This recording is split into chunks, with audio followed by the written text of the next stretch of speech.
again with Here We Are. We're happy that you're all here with us today. So today on the show we have Tim Allen. Tim is an artist. He has been a body worker. He is a personal chef. He is a preparator for Brattleboro Museum Art Center and the Thorne-Sagendorf in Keene. And he also has a fermented vegetable CSA. Not only that, he sings in the community for the Rivers, both the River Singers and the Rock Voices. So welcome, Tim. Thanks, Wendy. Yes, thank you for being on the show today. Be here. Yes, we're glad to have you here. And we have a bunch of things to talk about, only simply, as you can tell, because Tim has so much going on and he's so involved in the community as well.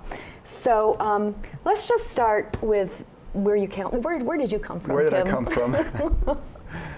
I was born and raised on the Gulf Coast of Florida, near Clearwater, in a town called Largo. And I grew up Catholic in a block from the Catholic Church, in a really strong Catholic community with a lot of big families. I had 4 siblings and went to Catholic school from 1st to 12th grade. And it was really great in many ways. Having that many kids to play with all the time, having families around, having a relatively stable family with parents who took care of us and fed us, and I think one thing I would have liked more of, I think I was sort of starved for more intellectual and cultural stimulation. So I think I was pretty restless as a kid, and I spent a lot of time drawing and painting and doing art. And so when I was 18, after high school, I went to Rhode Island School of Design in Providence, and that was quite an eye-opener for me. There were Jewish kids there, which I had not much exposure to, and it was really quite an eye-opener. I was really glad to be away from home, and a little intimidated. I was kind of a big fish in a little pond at home. I was good at doing a lot of things and sort of accomplished as a teenager. And then when I got to RISD, it was a little intimidating. So growing up in the South, in Florida, I kind of never know, is Florida the South or not? And was there a racial issue going on when you were growing up? Florida, especially where I grew up, it was a lot of transplanted Northerners. So people were often surprised to find that I didn't have a Southern accent when they found out I was from Florida, but nobody where I grew up did. If you went to Central Florida, or up near the border of Georgia, you'd find a lot of people with more Southern roots, sort of several generations. But it seemed like a lot of people on the coast where I grew up were more transplanted Northerners. And in terms of racial tension, I think it was more subtle than in some of the Deep South.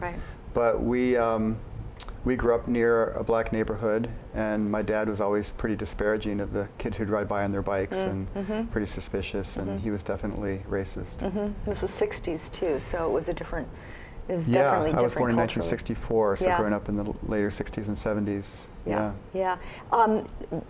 So you said that you did a lot of art. What did you really like to do when you were a kid? What kinds of things were you engaged in? Drawing and painting. I liked painting animals, drawing animals, and I liked just being with other kids and playing and doing sports. And I was pretty energetic, a pretty energetic kid. And it sounds like pretty well-rounded as well. I think so. I had a lot of interest. I was really curious about a lot of things. I think that probably goes through your life a little bit, that it well-roundedness. does. So you get your ISD, and you started off in industrial arts? I started off wanting to be a medical illustrator because I was really good at fine detail drawing. I thought that would be a good thing. And then when I got there, I got really interested in 2D or 3D design during freshman foundation, taking like 3D design courses. And so I decided to major in industrial design. And then after I was there for 2.5 years and decided that I wanted to leave, and I did.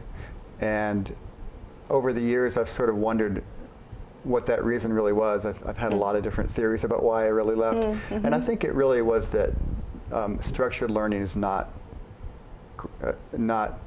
what I want to be doing. I like to learn on my own. I'm kind of a self-taught painter, and yeah, I just like exploring in the world and learning on my own. I don't like the classroom teaching. Yeah. I also felt a little intimidated, as I mentioned before, and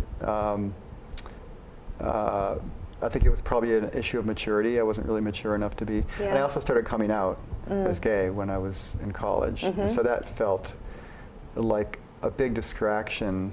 And you know, I think also in the growing up where I did and how I did, there was a lot of emphasis on what I could do.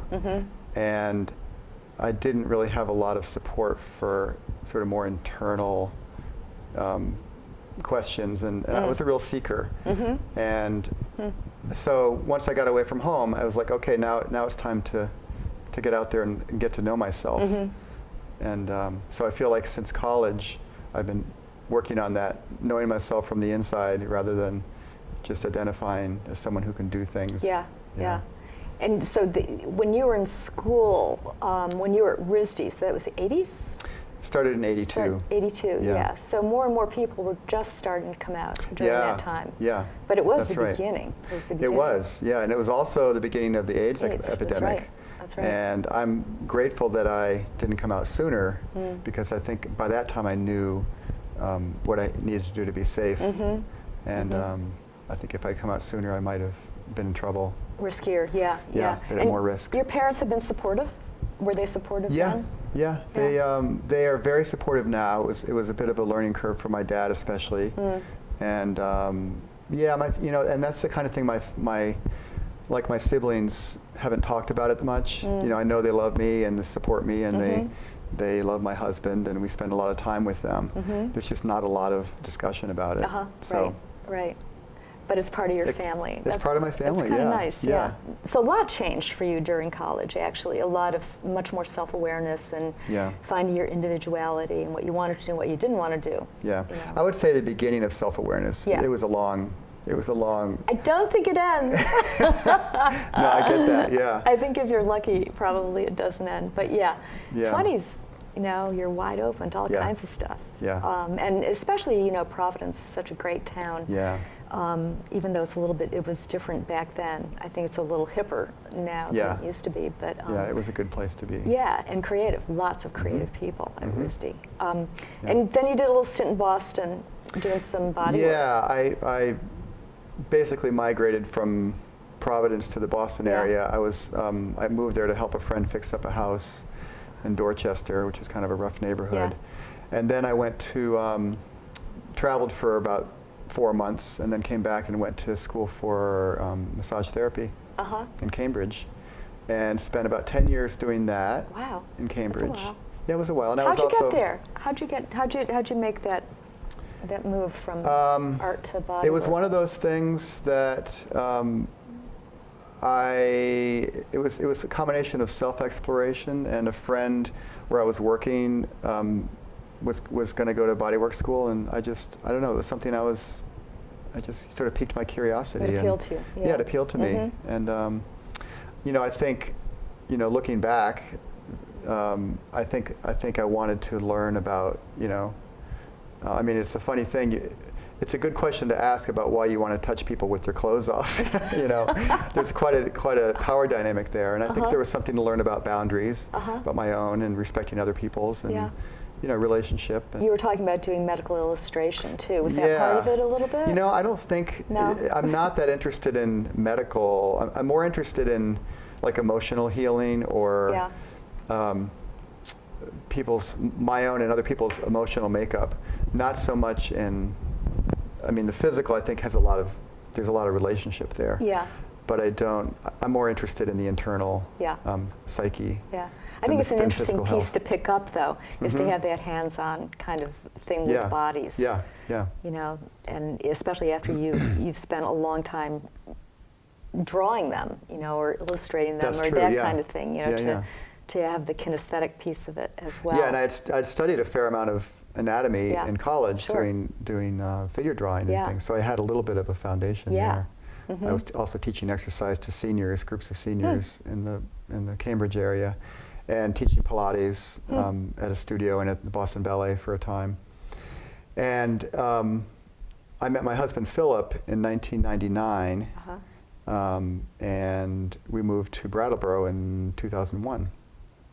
So we moved to Putney. We were looking for a house to rent in Brattleboro. Yeah.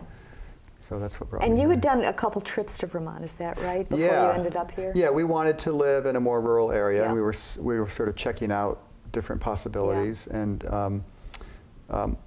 Philip had a friend in Westminster West, and we came to visit several times, and his girlfriend was one of the women who started the Twilight Tea Lounge. And so every time we came to Brattleboro, we would stop there, and always had a wonderful experience of the community of Brattleboro by going into the tea lounge and just hanging out and talking with people. And I think I have good instincts for community living. You know, when I was in the Boston area, about half the time I lived there, I was in a co-op house in Cambridge called the Cambridge Cooperative Club near Harvard University. And that was a great experience, about 12 people living in a big house, which had its moments, but it was overall, you know, I really like to be in that sort of a community. You know, so many people who've come on the show have talked about having a real draw to the Brattleboro area, and just once they get here, you know, feeling like it's either home or very familiar, and there's a certain comfort level here. What were your first couple experiences, or what was it like when you first got here in terms of community and fitting in? Well, we all, from the moment we got here, we felt right at home, and we already had a little bit of a built-in community because we'd gotten to know, you know, this friend of Philip's and some of his friends, and so we already had a little bit of a small community. But you know, we kind of felt like celebrities. We were living on Holland Hill in Putney, and our neighbors were very friendly, and I don't know, we just sort of got involved in things, and you know, got immersed pretty quickly, and found it very welcoming. Yeah, I guess so. Well, also you're doing a lot of cooking, right? You were having people over, you were entertaining a bit. Yeah, I mean, I wasn't cooking at all professionally then, but I always liked cooking, and you know. Yeah, we were pretty gregarious. Yes, pretty gregarious is a really good word. Yeah, yes, You always had an interest in the food piece of it. But how did you come to do like a personal chef kind of thing? Because that's a whole different angle on food. And it just happened pretty organically. Yeah. I would, you know, I just always liked to cook, and people would come over and say, "Oh, you should open a restaurant," and I had no interest in doing that. And then I had a couple people I knew ask me to cook for like weekend retreats for 8 or 10 people, and you know, I would kind of practice by doing that. Right. And I cooked for our niece's wedding in Boston a few years ago for 30 people, which was a lot more. Yeah. And so I kind of have a limit of about 20, and I kind of prefer smaller dinner parties where I can really be more creative. And cooking is a lot like painting for me. Combining flavors and textures and colors and putting together a meal and a menu is really fun for me. And how's it different? Well, for me, painting has lost a little bit of its shine because I actually prefer being in the kitchen now. And cooking, when I'm in the kitchen, I never have a question about what's next, what I'm going to do next. Carrots are lined up, right? Well, and also like, you know, what goes in this dish, you know. And with painting, there's a real hesitation, and I don't feel like I have quite as clear a vision about painting. I think there've been moments in my life where I've had a clear vision, but it feels like maybe that's run its course for now.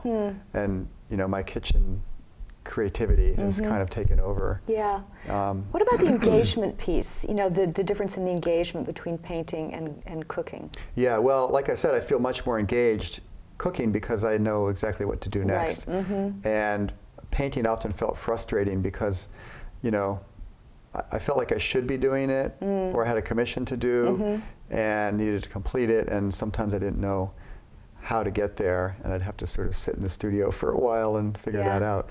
So it's I guess cooking is a much more comfortable creative proposition for me. Maybe painting maybe I'd learn more being in the studio more, but it's more fun being in the kitchen for now. Right. Well, I think that's one thing, that talking to you that I really picked up on was the fact that, everything that you're doing, you're expressing yourself. And it's not to say that that's not true of everyone who's a creative type of person. I mean, we are all expressing ourselves in one way or another. But there seems to be, I think that there's, you feel compelled in a really good way. Yeah. Whether it's singing, or cooking, or painting, whatever it is. Yeah. And to not be completely married to one in specific. Right. And you're always using your body. You're always moving, right? Yeah, that's a good point. I don't like sitting down for too long or sitting at a computer or doing too much computer work, or I kind of resent having to deal with all the emails and stuff that requires me to sit there that long. Right. And just to go back to the food piece, just because I love people to, the CSA you've got going on is fermented food specific. Yeah, lacto-fermented. Lacto-fermented food specific. You did a little gig at the farmer's market. Yes. 2 years ago, I helped my friend Simon, who's French and was running a little business called Holy Crepe. So he great. made crepes and galettes, which he comes from Brittany, where galettes are traditional. And he was finding doing the farmer's market a little too much, doing it on his own, so he asked me to help him, and I did that for one season. The name alone is so great. I know, the name Holy alone Crepe, is so great. And can you tell us a little bit about your latest little endeavor in the kitchen? Oh, you mean what I was working on this morning? Yeah. Well, the same friend Simon also raises lambs, right. And we always buy a whole lamb from him every year. And he knows that I like to use all the parts of the lamb, so he always gives me things like the hearts and livers and kidneys and testicles, which was the biggest challenge. I like to make pâtés, and so my latest venture is using the liver and the testicles to make a pâté. A pâté. Yeah. I've also made lamb head cheese, wow, which is delicious. Yeah. And here's another little story which might inform my interest in organ meats. But growing up, my I guess this is from the English side of the family. My mom's family, one side was English, and so Sunday mornings, our traditional family breakfast was beef kidney stew served on waffles. How about that? I got to say, an invitation to your house for dinner could be somewhat of a challenge. It's an adventure. An adventure. Yeah. It's probably a good way of saying it. Yeah, I love that. So I'm an adventurous cook, and I often, people who I cook for often don't know about all these things. Although I do see, most people like something like chicken liver pâté, which I'll usually slip in as an appetizer. Right, but you might also be slipping in other innards that we don't know. You never know. And you might not want to ask, right? You bought a house, I was going to say recently, but it's not really that recent. 11 years. Oh my gosh. Yeah. 11 years ago. And what was it like to sort of settle in a house in the country? I was a little leery about it. We live 6 miles outside of Putney, at the end of a dirt road, and I was a little anxious about being that far out. We have wonderful neighbors. We live on part of a parcel of Earthbridge Land Trust, Earthbridge Community Land Trust.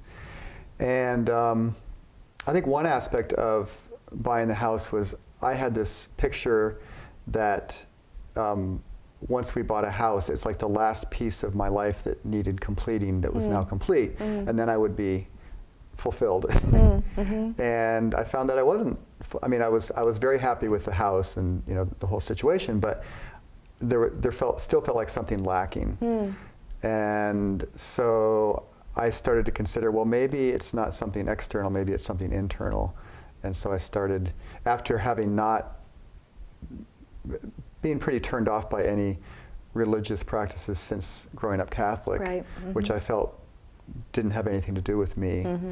And I started considering maybe what was lacking was a spiritual practice. So, and the way I didn't run right to the nearest church, but I started asking people who I knew about their own spiritual practices, and if they have one, what was it like? How did they come to it? So I started kind of exploring by asking other people, and then, started doing some meditation and reading a lot, And I guess the closest I would come, I mean, the closest spiritual practice I would identify with is Buddhism. But I think I have a little bit of a simpler quest for myself, which is to surrender my illusion of separateness. Because I believe that our birthright is that we're connected to everything, everyone and everything, and that we learn to separate ourselves culturally. And I think my, going back to my college days, what I was looking for and what I've been seeking is this sense of oneness. And so that's basically my my quest, my adventure, my seeking. Yeah. And have you felt that come into you in all of your ventures, in the things that you do in your daily life? I would say that all my ventures are informed by my what I call an opening in myself, being more available for a spiritual experience, having, allowing, being open to a divine working through me. Even in singing, singing with a group feels like a spiritual experience to me. It's like these collective voices are there and available for us. And it feels like this sort of mixing of voices in the atmosphere is like a oneness, like prayer. Lisa Sparrow was on a few weeks ago, and she was talking about how basically, when two or more of you are gathered, together, something else is created. And you can feel that certainly a lot, I think, in music, and the experience of singing itself. You're using so much of your body and so many parts of yourself. It's and I'm gonna quote you in this, because this is what you were talking about, and you were talking about painting, if you remember. I hope you remember the quote. When we explore our unique talent, we face an essential loneliness, and also the chance of connection with any witness open to appreciating who we truly are. And sometimes that witness is ourselves as well, right? Absolutely, yeah. What I feel so much about everything you talk about is that there's so much about expression and exploration and curiosity in what you do. Like, what are you going to do with this organ meat, right? Or what can you do on, on the canvas? What kind of thing are you going to moving into? And I'm just wondering if out of all of this, you feel a kind of, purpose. For there are a lot of words, that you could use, but because you're a doing person, you're doing creative, you're not sitting and writing poetry, which is not that that's not active, but physically, it's not as active. That's been an important question for me lately, is looking at my purpose, or more specifically my soul's purpose, sort of living through my human form. And I think I don't have a definitive answer for that, but I think it has something to do with revealing more of who I am from the inside, or becoming sort of safe in the world in that way. I grew up having a lot of attention for sort of who I was and things I did externally, and while that is kind of exciting and could have gotten me by, it didn't feel very fulfilling. So there's that that word fulfillment again, right? Where I think allowing people to see more of me feels much more fulfilling and connecting than just my facade. About 5 or 6 years ago, I was really surprised when sort of people in a therapy group told me that they didn't feel like they knew me very well, when I felt like I was so transparent. So it was interesting information to sit with and think, well, and so, I've had this awareness that I'm not that easy to know, and so, revealing more of who I am Yeah. has been my sort of my, in a way that feels like my purpose is to overcome the sense of just letting my facade speak for me. Yeah. And be more available. Mm-hmm. And you know, I think too that you know, it was a great quote. You know, to view your work or to eat your food, you know, or to receive your body work. You know, it is an expression of yourself, and sometimes it is in the receiver, right? In how open the receiver is to get that. But the more you feel satisfied or fulfilled, or that you're aligned in some way. Yeah. You know. Yeah. Yeah. Yeah. I think it almost doesn't matter what I'm doing. Yeah. Right. From my perspective, that as long as I'm doing it with integrity and enjoyment and, you know, pleasure. Right. And I really feel like, you know, the divine works through me. Yeah. And I kind of need to just hold that and, you know, be with that, and sometimes get out of the way and, you know, allow it to come through. Right. And I think I do that more and more now. And having a good time too. Yeah. I mean, that's Yeah. something, you know, that I think comes through in your artwork, and, you know, a lot of the things that you do is you're having a good time. You're enjoying this. You know? My artwork has gotten a lot more playful, experimenting with different materials and not quite. I mean, when I was young, I was trying to reproduce pictures and make things look exactly like they were supposed to look. And you know, that I kind of had that trend when I started painting again, moving to Vermont. Yeah. And now I'm more interested in the process than the end result. Yeah. Yeah. Yeah. Well, Tim, thank you so much. It's a pleasure, Wendy. Yeah, it's been really fun. Always great to sit and talk with you. Yeah, I know. Well, we could talk for a while. Yeah. And for all of you in the viewing audience, Tim does have a website, and he is on Facebook, and you can see some of, at least some of the paintings. You know, I think are on your webpage. So, thank you. Thanks for being on. And thank all of you out in the audience. Thanks for viewing once again.